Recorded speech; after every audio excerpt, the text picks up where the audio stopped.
Want to meet one of Food and Wine's best new chefs of 2024? Great, because we do too, and she is here. Karyn Tomlinson, hi, how are you? Good. You, of course, opened your restaurant called Myriel in 2021 in the great city of St. Paul, Minnesota. It quickly gained a reputation for its minimalist approach, use of local ingredients, and for making grandma chic cool. We are so excited to have you here. You are a 3-time James Beard semifinalist, and you brought some goodies with you.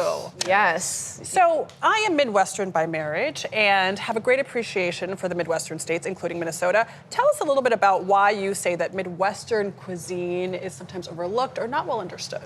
Well, I think it's just really hard to define. You know, it's kind of a melting pot of cultures. There isn't sort of a singular, dish that people think of when they think of the Midwest. But we're also such a great place for farming. So we have incredible ingredients at our fingertips. I love the work you do. I love restaurants in general. It's like a combination of a Broadway play plus a food performance. There's artistry, there's everything. There's decor. The experience of walking to Myriel, you say it's hospitality that you learned from your grandparents. What do you mean by that? They were just always ready to have people at their homes. They weren't trying to impress in the way that they gave, that they fed people. They weren't trying to entertain in that way. It was just really from the heart. They were always ready. So I just saw that as a rhythm of life. It was simple, not pretentious, but from the heart. And I just felt loved every time I sat at their table. I love that. You said that your grandmother always had something ready in case somebody came home after church or something like that. Yep, that's what a pot roast is for. Exactly. So I can't look at this food and just have it here. So yes, dig in. I want to go with my veggies before I get into the sweets. Good, You're going to go to the sweets right away? You talk. All right. All apple pie. I want to eat the beet salad. Well, tell me about the beet salad. The beet salad. So one of my favorite vegetables is the beet. And we actually got these beets from an amazing farmer. He just turned 88 this past week. What? And he's just had a legacy of farming. Beets are just so luxurious. It was also my favorite vegetable that my grandfather grew in his garden. We topped it with some homemade cottage cheese and some sunflower seed and dill. And okay. So wait, the beets are from a local farmer in Minnesota? Yes. Oh, wow. I was going to ask if you had to source it here in New York, but that's cool. So you got through airport security with beets in your luggage? Had it all planned out. Okay. It worked out just but fine. beets are very divisive.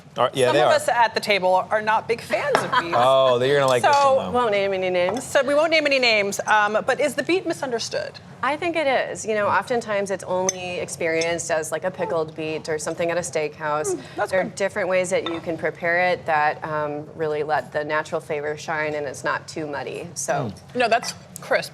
okay, all right, good. Really good. I'm a convert. And then this cottage cheese on top of it, also locally sourced in Minnesota? Well, we actually made that cottage cheese using milk from the beet farmer's son's dairy farm. I love that. And That's cool. they're just literally right down the road, a really old-fashioned grass-fed dairy. So you're just making the rounds of the farms in the Exactly. neighborhood. That is Exactly. incredible. It really does. I remember when you were named one of the best new chefs, which, by the way, super prestigious thing to be on. It's been around for almost 40 years now. Every generation, every year of chefs that are on the list go on to do great things. So it's a real honor to have you here, and I know it's an honor to be on that list.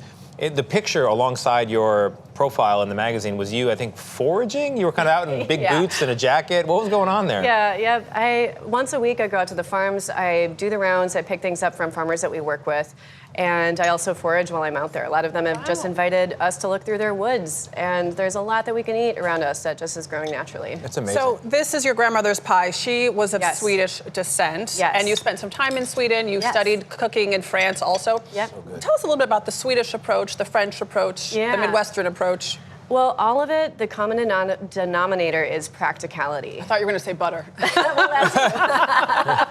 That too. I mean, that's a given. But I think there's a very practical approach to French cuisine that I love, and also to the way that my grandmother cooked, the way that Swedish